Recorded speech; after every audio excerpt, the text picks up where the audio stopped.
Hello guys, स्वागत है आपका फिर से अपने यूट्यूब चैनल तैयारी अप टू सक्सेस में।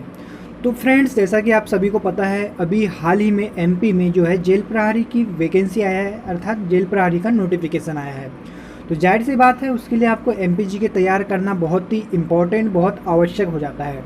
तो दोस्तों, एमपी जीके और जो जीके का पोर्शन है जेल प्रहरी की एग्ज़ाम में, तो उसका जो वेटेज है 20 मार्क का होता है। ठीक है, तो उसी को ध्यान में रखते हुए हमने ये वीडियो लेक्चर खास तरीके से एमपी जेल प्रहरी के अभ्यर्थियों को ध्यान में या उनको केंद्रित करते हुए या उनको ध्यान में रखते हुए ये वीडियो लेक्चर बनाने जा रहा हूँ मैं अपना। ठीक है, तो इसमें दोस्तों अपन एमपी जीके का जो जितना भी पोर्शन होता है एमपी जीके का, वो सारा कवर करेंगे, वो टॉपिक वाइज। ठीक है, तो उसके लिए ये पहला वीडियो आ रहा है, क्लास मतलब ये लेक्चर फर्स्ट है मेरा एमपी जीके का।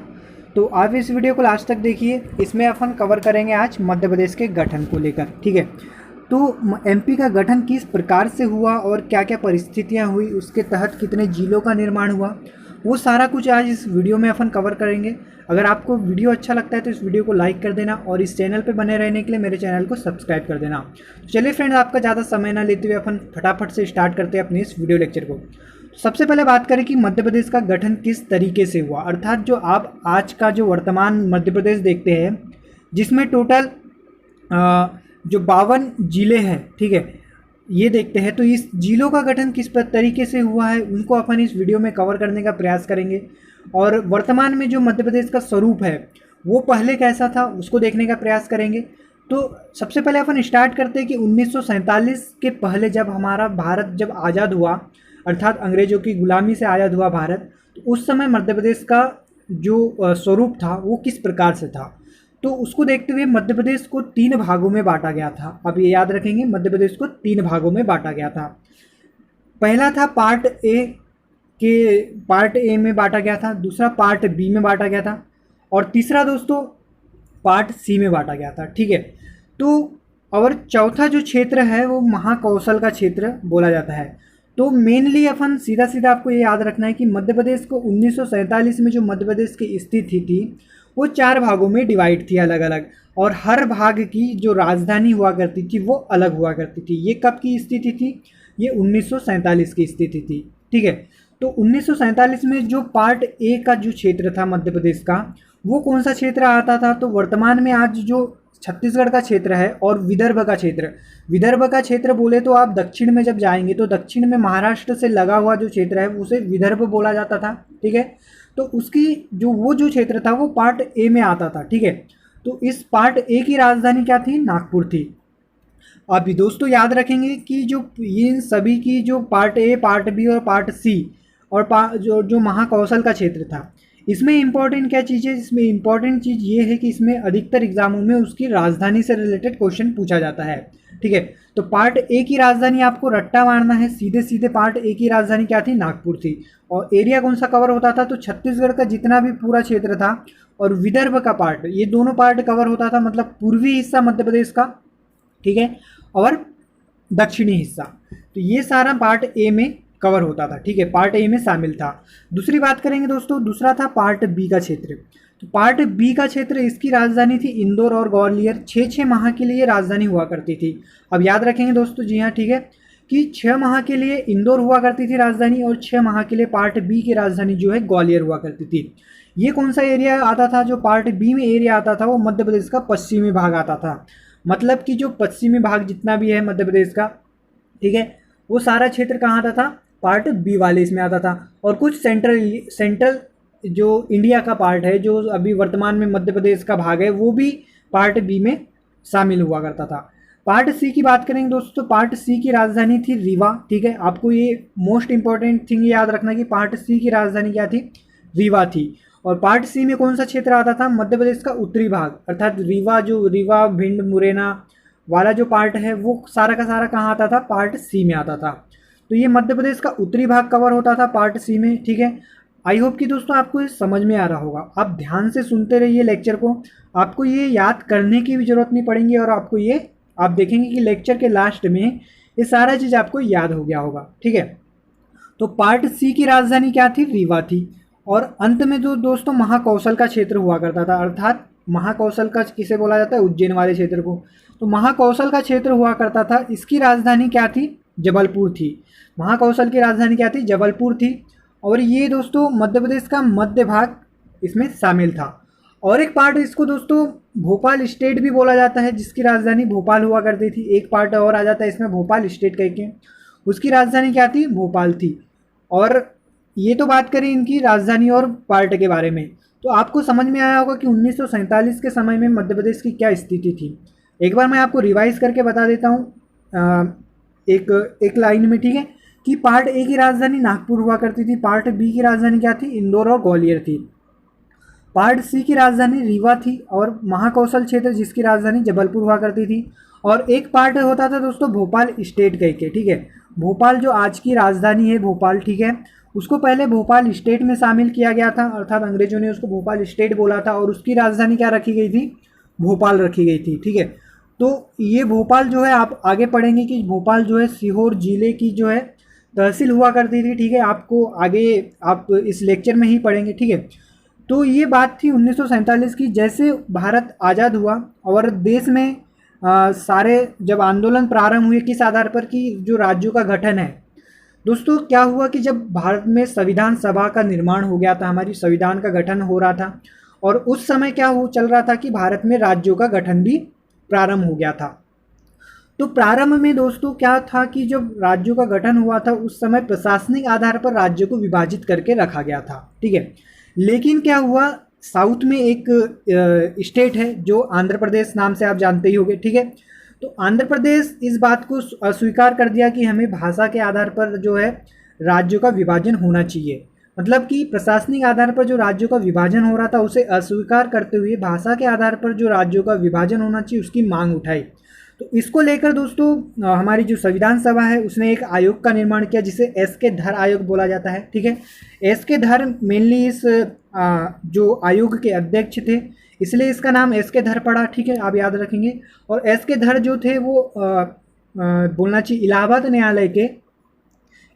न्यायालय के क्या थे, रिटायर्ड न्यायाधीश हुआ करते थे। कौन, एस के धर। तो एस के धर आयोग ने भाषा के आधार पर राज्यों के गठन को साफ इनकार कर दिया, मतलब इसने मना कर दिया। तो कई बार दोस्तों क्वेश्चन यहाँ से भी डायरेक्टली पूछता है कि एस के धर आयोग का गठन जो किया गया तो इसके अध्यक्ष कौन थे, ये फलाना फलाना।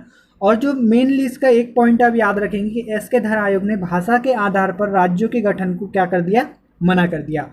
तो दोस्तों अब भाषा के आधार पर एस के धर आयोग ने गठन मतलब जो मांग थी उसको मना कर दिया। इसकी जांच के लिए क्या सही में ये धर आयोग की जो रिपोर्ट पेश प्रस्तुत की गई है वो एक्चुअल में सही है या नहीं है, इसकी मतलब जांच करने के लिए एक और समिति का निर्माण किया गया जिसे जेवीपी समिति बोला जाता है, ठीक है। तो जेवीपी समिति में मेनली जवाहरलाल नेहरू, वल्लभ भाई पटेल और पट्टाभी सीतारामैया 3 व्यक्ति शामिल थे, ठीक है। इन्होंने जब कांग्रेस का जयपुर अधिवेशन हुआ था उस समय ये समिति का निर्माण किया गया था और जेवीपी समिति ने धर आयोग की रिपोर्ट की जांच करी और उसके निर्णयों की जांच करी और इन्होंने भी भाषा के आधार पर जो राज्यों की मांग थी उसे भी अस्वीकार कर दिया। तो इसको देखते हुए दोस्तों साउथ में जो है भाषा के आधार पर जो राज्यों की मांग को लेकर जो आंदोलन छिड़ा हुआ था वो बहुत तेज़ी से पकड़ने लगा, मतलब बहुत ज़ोर से होने लगा। ये सारा किस घटनाक्रम का है तो ये आप याद रखेंगे 1952 में सारा घटनाक्रम चल रहा था। 1952 मतलब 1952 में हमारा भारत का संविधान जब लागू हो चुका था उसके बाद की सारी घटना है, उस समय ये चल रही थी। तो साउथ में एक तरफ आप देखते हैं कि साउथ में जो है भाषा के आधार पर जो राज्यों की मांग को लेकर और जो आंदोलन है वो फिर से तेज हो गए। तो इसके लिए वहाँ के एक आदमी थे, बोलना चाहिए वहाँ के एक सामाजिक कार्यकर्ता थे जिसका आप नाम जानते हो कि बहुत फेमस है, श्री पोटी श्री रामुल्लू, ठीक है। इन्होंने जो है आंदोलन प्रारंभ किया और तेलुगु भाषी, ये मेनली क्या थे, तेलुगु भाषी थे और जो अभी का आंध्र प्रदेश है उसको एक ही स्वरूप में था, जो क्या नाम था पहले, मद्रास था। मद्रास के अंतर्गत आंध्र प्रदेश आता था। तो इनके 58 दिन के अनशन के बाद किसके, रामुल्लू श्री रामुल्लू पोटी के 58 दिन के अनशन, आमरण अनशन के बाद उनकी मृत्यु हो जाती है। तो उनकी मृत्यु के बाद दोस्तों उस समय भारत के जो प्रधानमंत्री हुआ करते थे श्री जवाहरलाल नेहरू जी, उन्होंने क्या काम किया कि जो भाषा के आधार पर उनकी जब मृत्यु हो गई तो भाषा के आधार पर जो राज्यों का गठन था उसकी मांग को स्वीकार कर लिया। और जो आंध्र प्रदेश को जो पहला राज्य बना भाषा के आधार पर, जो वो कौन सा राज्य था? आंध्र प्रदेश था। तो आप ये भी याद रखेंगे, भाषा के आधार पर जो गठित होने वाला पहला राज्य था वो कौन सा था? आंध्र प्रदेश था। और 1 अक्टूबर 1953 को जो है आंध्र प्रदेश का गठन कर दिया गया। तो आंध्र प्रदेश का जैसे ही भाषा के आधार पर गठन होता है तो और भी देश में जो उनकी जो क्षेत्रीय भाषा थी, जैसे मराठी भाषी क्षेत्र थे, जो ये सारे पहले एक ही में होते थे, हिंदी भाषी, मराठी भाषी, ये सारे एक ही राज्य में हुआ करते थे। तो उनके लिए भी एक राज्य पुनर्गठन आयोग का निर्माण किया गया, मतलब कि उनकी भी मांग उठी कि हमें भी भाषा के आधार पर जो है राज्य चाहिए। तो इस मांग को राज्य पुनर्गठन आयोग बनाया गया 1 अक्टूबर 1953 को। अब ये याद रखेंगे। और इसके अध्यक्ष थे फजल अली, तो इसलिए इसे फजल अली आयोग भी बोला जाता है। इसके अन्य सदस्य थे KM पणिक्कर और हृदयनाथ कुंजरू जी। ठीक है। तो राज्य पुनर्गठन आयोग ने अपनी रिपोर्ट 1955 में पेश करता है और भाषा के आधार पर जो राज्यों की मांग को स्वीकार कर लिया जाता है और इनने रिकमेंडेड किया, मतलब राज्य पुनर्गठन आयोग की ही अनुशंसा पर भारत में टोटल 14 राज्य और 6 यूनियन टेरिटरी का गठन किया गया। तो उन्हीं 14 राज्यों में दोस्तों मध्य प्रदेश का भी स्थान आता है। ठीक है। तो इसके लिए जब भाषा के आधार पर राज्यों का पुनर्गठन हो रहा था तो उसके लिए संविधान में क्या थे? पहले संविधान में भी part A, part B, part D, ऐसे जो ABCD, मतलब कि इस प्रकार से राज्यों का उनकी श्रेणी क्रम में बांटा गया था। उसके लिए भारतीय संविधान में 7वां संविधान संशोधन किया गया था और पार्ट A, B, C श्रेणी के जो राज्य थे उनका विघटन कर दिया गया और उन्हें 14 राज्य और 6 यूनियन टेरिटरी बना दिया गया। तो इस आधार पर दोस्तों मध्य प्रदेश का जो गठन किया गया फिर से, वो 1 नवंबर 1956 को किया गया। तो अब अपन देखेंगे 1 नवंबर 1956 की स्थिति की मध्य प्रदेश में कितने जिले थे। ठीक है। और मध्य प्रदेश से कौन कौन से पार्ट अलग होकर महाराष्ट्र राज्य में शामिल हो गए। ठीक है। तो इनकी अपन अब चर्चा करेंगे। तो मेनली आप याद रखेंगे 1 नवंबर 1956 को जो मध्य प्रदेश में जिलों की संख्या 43 थी। ठीक है। इसमें विद्यार्थी को काफ़ी कन्फ्यूज़न होता है कि 1 नवंबर 1956 को जो जिलों की संख्या 43 थी और जब मध्य प्रदेश का पुनर्गठन होता है 1 नवंबर सन 2000 को, इस समय मध्य प्रदेश में जिलों की संख्या 45 थी और वर्तमान में जो जिलों की संख्या है वो कितनी है? 52 है। ठीक है। तो ये सारी चीज़ आपको याद रखनी है। ठीक है। आई होप कि आपको साथों साथ याद भी होता चल रहा होगा। ठीक है। तो अब अपन बात करते हैं कि 1 नवंबर 1956 का मध्य प्रदेश का स्वरूप क्या था। तो 1 नवंबर 1956 में जो मध्य प्रदेश में परिवर्तन हुए उनको अपन अब देखते हैं कि क्या क्या परिवर्तन हुए। तो आपको पता होगा सबसे बड़ा परिवर्तन मध्य प्रदेश के पार्ट ए में हुआ। पार्ट ए जिसकी राजधानी नागपुर हुआ करती थी, उसमें जो दोस्तों अकोला 8 जो ऐसे डिस्ट्रिक्ट थे उन्हें तत्कालीन राज्य मुंबई में शामिल कर दिया गया। अब ये 8 कौन कौन से डिस्ट्रिक्ट थे आपको ये याद रखना है। अकोला, अमरावती, चांदा और भंडारा, ये तो 4 हो गए, अर्थात अकोला, अमरावती, चांदा और भंडारा जिला, ये 4 हो गए। और 4 कौन कौन से हो गए? नागपुर, यवतमाल, वर्धा और बुल्ढाना। ये ऐसे 8 जो डिस्ट्रिक्ट थे दोस्तों, इन्हें ये सब मराठी भाषी क्षेत्र थे, अर्थात यहाँ पर मराठी लैंग्वेज का प्रचलन ज़्यादा हुआ करता था। तो इन्हें तत्कालीन राज्य, जैसे जबकि आप जानते हैं कि भाषा के आधार पर राज्यों का पुनर्गठन हो रहा है, तो इन्हें तत्कालीन राज्य मुंबई में शामिल कर दिया गया। ठीक है। तो इन्हें मुंबई में शामिल कर दिया गया। दूसरा चेंजेस हुआ पार्ट बी में। पार्ट बी में क्या परिवर्तन हुआ उन्हें जानते हैं अपन अब कि पार्ट बी में यहाँ से रिलेटेड कई बार क्वेश्चन एग्जाम में सीधे सीधे व्यापक में पूछा गया है। आपको याद रखना है ये कि मंदसौर जिले की भानपुरा तहसील का एक सुनील टप्पा नाम का गांव था। ठीक है। तो ये सिर्फ एक गांव था, इन्हें राजस्थान को दे दिया गया। इसे सुनील टप्पा गांव को कहाँ दे दिया गया? राजस्थान को दे दिया गया।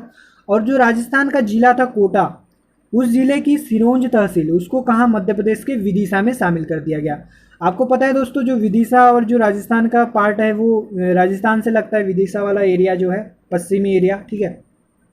तो वहाँ का जो है सुनील टप्पा को कहाँ दे दिया गया? राजस्थान में दे दिया गया। और कोटा जिले की सिरोंज तहसील को मध्य प्रदेश में शामिल कर दिया गया। ठीक है।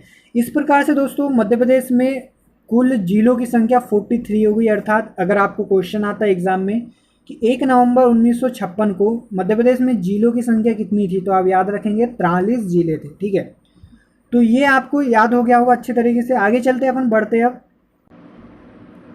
तो दोस्तों अभी तक अपन ने देखा 1 नवंबर 1956 में जिलों की संख्या कितनी थी। तो आपको एग्ज़ाम में यहाँ से रिलेटेड कई बार क्वेश्चन भी आया है, आपको याद रखना है कि 1 नवंबर 1956 को जो मध्य प्रदेश में जिलों की संख्या थी वो कितनी थी, 43 थी। इसी प्रकार 26 जनवरी 1971 को 26 नवंबर 1971 को मध्य प्रदेश में 2 नए ज़िले बनाए जाते हैं। तब जिलों की संख्या 45 हो जाती है। और ये कौन कौन से 2 नए ज़िले थे, एक भोपाल था और दूसरा क्या था, राजनांदगांव था। भोपाल को दोस्तों सीहोर ज़िले से अलग करके बनाया गया। ठीक है, तो भोपाल पहले जो है सीहोर ज़िले की तहसील हुआ करती थी। ठीक है, और इसे सीहोर से अलग कर दिया गया और जो दुर्ग ज़िले से अलग कर दिया गया किसे, राजनांदगांव को। तो अब जो मध्य प्रदेश में जिलों की संख्या कितनी हो गई, 45 हो गई। तो इसके आगे चलते बात करेंगे अपन अब जिला पुनर्गठन आयोग की। एक आयोग बना गया 1983 में मध्य प्रदेश में, जिला पुनर्गठन आयोग, जिसका काम था कि क्या अभी और अलग जो है मध्य प्रदेश में जिलों का गठन हो सकता है।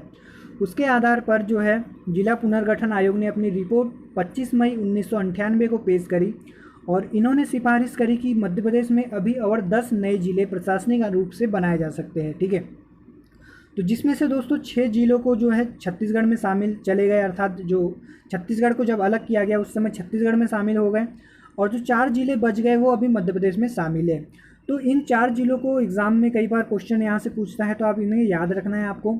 इसकी ट्रिक एक है कि आपको ये याद रखना है BSKD के नाम से। ठीक है, बी से मतलब होता है बड़वानी, जिसे खरगोन जिले से अलग करके बनाया गया, और श से होता है श्योपुर, जिसे मुरैना से अलग कर दिया गया, और कटनी को जबलपुर से अलग किया गया, और डी से होता है अपना डिंडोरी, जिसे मंडला जिले से अलग कर दिया गया। तो दोस्तों आपको ये भी याद रखना है कि जो साथ साथ जो नए जिलों का गठन किया गया और उन्हें किस जिलों से अलग करके बनाया गया, तो यहाँ से भी क्वेश्चन कई बार एग्जाम में आते हैं। ठीक है, तो 25 मई 1998 को ये 6 जिले और पहले थे 45। टोटल जिलों की संख्या कितनी हो गई अब, टोटल जिलों की संख्या पहले 45 थे, अब 10 नए जिले बन गए, तो टोटल जिलों की संख्या हो गई 55। अर्थात 25 मई 1998 को जो मध्य प्रदेश में जिलों की संख्या है वो कितनी है, 55 है। उसके बाद दोस्तों सिंहदेव समिति का गठन कर दिया जाता है 30 जून 1998 को, और इसने भी रिकमेंडेड किया कि अभी और मध्य प्रदेश में 6 नए जिले बनाए जा सकते हैं। दोस्तों पहले जो है मध्य प्रदेश एरिया में बहुत बड़ा था, इस आधार पर जो प्रशासन करना मुश्किल हो रहा था, इसलिए जिलों का पुनर्गठन किया जा रहा था। तो इसके तहत जो है सिंहदेव समिति की रिकमेंडेशन के आधार पर जो है जिलों की संख्या जो 55 हुआ करती थी पहले, अब 30 जून 1998 को 6 और नए जिले बनाए गए और जिलों की संख्या टोटल 61 हो गई। तो 6 जिलों में से दोस्तों जो आपको याद रखना है कि 3 तो मध्य प्रदेश में रहे और 3 कहाँ चले गए, छत्तीसगढ़ में चले गए। तो ये 3 जिले कौन कौन से थे, मेनली हरदा था और एक उमरिया था और तीसरा था नीमच। ठीक है, अब इसे भी याद रख सकते हैं HUN, मतलब हन से आप याद रख सकते हैं। ठीक है, हरदा, उमरिया और नीमच। हरदा को बेसिकली होशंगाबाद से अलग कर दिया गया और उमरिया को शहडोल से अलग कर दिया गया, और दोस्तों जो नीमच था उसे मंदसौर से अलग कर दिया गया। तो आपको याद रखना है कि जो शहडोल एक ऐसा जिला है जो जिसका विभाजन दो बार हुआ है। ठीक है, एक बार तो उमरिया अलग कर दिया गया और एक बार शहडोल से कौन सा अलग होगा, अनूपपुर अलग होगा। तो आगे अपन पढ़ेंगे उसके बारे में। तो अब जो दोस्तों मध्य प्रदेश में टोटल जिलों की संख्या, अर्थात 1 नवंबर सन 2000 को मध्य प्रदेश में जिलों की संख्या टोटल कितनी थी, 61 थी, और जो 9 और 3 जो बोलना चाहिए 12 क्या थे, संभाग हुआ करते थे। 12 संभाग और 61 जिलों के साथ मध्य प्रदेश का स्वरूप कुछ इस प्रकार से अपन ने देखा अभी तक। जैसे ही दोस्तों 1 नवंबर सन 2000 को मध्य प्रदेश से छत्तीसगढ़ अलग हो जाएगा तो मध्य प्रदेश का उसे पुनर्गठन बोला जाता है। तो उस समय दोस्तों छत्तीसगढ़ में 16 जिले चले जाते हैं और 3 संभाग चले जाते हैं। ठीक है, और 45 जिले हैं जो है मध्य प्रदेश में बच जाते हैं। तो यहाँ से कई बार एग्जाम में क्वेश्चन ये पूछा है कि 1 नवंबर सन 2000 को मध्य प्रदेश में जिलों की संख्या कितनी थी, तो जिलों की संख्या 61 थी और संभाग कितने थे, 12 थे। तो अब अपन लेके चलेंगे कहाँ से कहाँ तक, सन 2000 से लेकर अब तक जिलों की संख्या कितनी है अभी वर्तमान में, और कब कब जिलों का गठन हुआ है।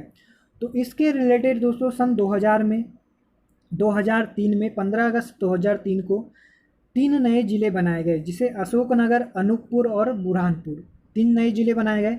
अशोकनगर को गुना से अलग करके बनाया गया, अनूपपुर को शहडोल से अलग करके बनाया गया।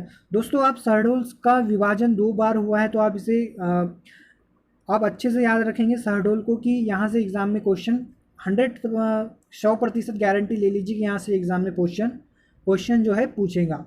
एक तो शहडोल से उमरिया अलग होता है और दूसरा कौन सा अलग होता है, अनूपपुर अलग होता है। और तीसरा जो जिला बुरहानपुर बनाया गया खंडवा से अलग करके। तो अभी इस समय जो मध्य प्रदेश में जिलों की संख्या 45 + 3 कितने हो गई, 48 जिले हो गए टोटल। ठीक है, आगे बात करेंगे दोस्तों। 17 मई सन 2000 को 2 और नए जिले बनाए गए, एक अलीराजपुर और दूसरा सिंगरौली। अलीराजपुर को झाबुआ से अलग करके बनाया गया और सिंगरौली को सीधी से अलग करके बनाया गया। बेसिकली ये सन 2008 में बनाए गए। 17 मई 2008 को अलीराजपुर को बनाया गया और 24 मई सन 2008 में सिंगरौली को नया जिला बनाया गया। तो इस प्रकार से अपन ने 2008 तक जो टोटल जिलों की संख्या कितनी हो गई, 50 हो गई। और वर्तमान में कितने जिले हैं, अभी 52 है।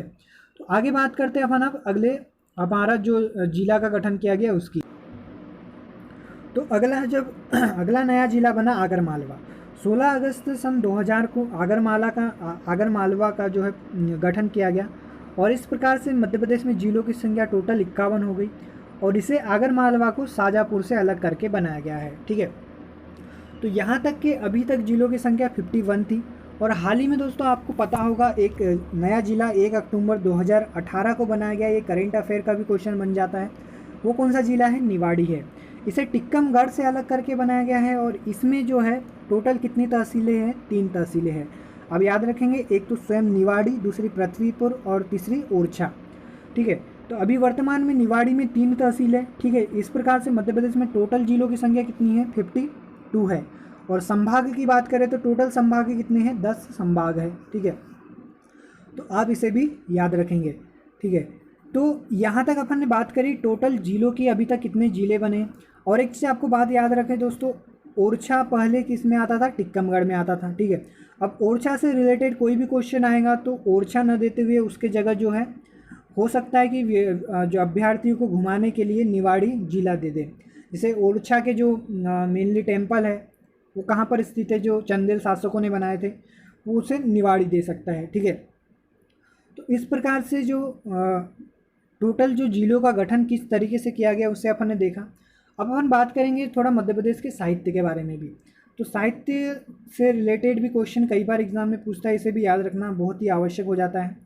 तो हम हर दिन एक एक कवि को लेकर चलेंगे। आज अपन एक कवि की बात करेंगे जो महाकवि कालिदास है। ठीक है, महाकवि कालिदास का जो जन्म है ये कहाँ हुआ, इससे रिलेटेड जो है काफ़ी कन्फ्यूज़न है इतिहासकारों में। ठीक है, तो उस पर नहीं जाएंगे, अपन बात करेंगे कि इसे क्या उपाधि दी गई।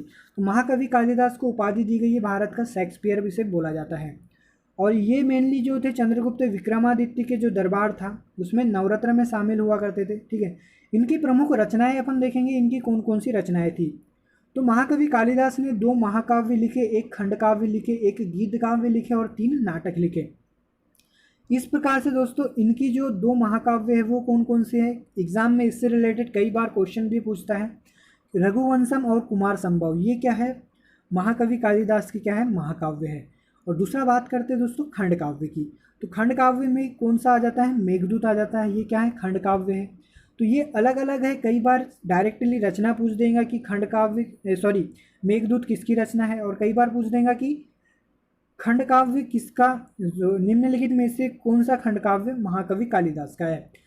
तो आपको मेघदूत याद रखना है, खंड काव्य है। एक गीत काव्य है, वो उसे क्या बोलते हैं, ऋतु संहार बोलते हैं।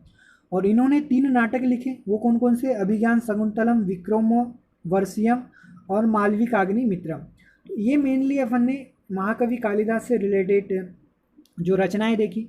तो दोस्तों यहाँ तक ही हमारा ये एमपी का जो गठन था उसके रिलेटेड अपन ने इस लेक्चर को कवर किया है। आई होप कि आपको ये लेक्चर समझ में आया होगा। अगर नहीं समझ में आया तो इसे फिर से एक बार देखिए, तो आपको निश्चित रूप से सारा कुछ जो है याद हो जाएगा। तो दोस्तों आप अपना जो है महत्वपूर्ण समय मेरे साथ व्यतीत करें, तो इसके लिए बहुत बहुत धन्यवाद। अगर आपको ये वीडियो पसंद आया तो फिर से एक बार बोलूँगा कि आप इस वीडियो को लाइक करें और मुझे सपोर्ट करें। आपके सपोर्ट की बहुत ज़्यादा आवश्यक है। और इस चैनल पे बने रहने के लिए इस चैनल को सब्सक्राइब करें, ताकि आपको दोस्तों ऐसे ही वीडियो भविष्य में मिलती रहे। तो जय हिंद दोस्तों, आपसे विदा लेने का समय आ गया। Tata bye bye, take care, good day.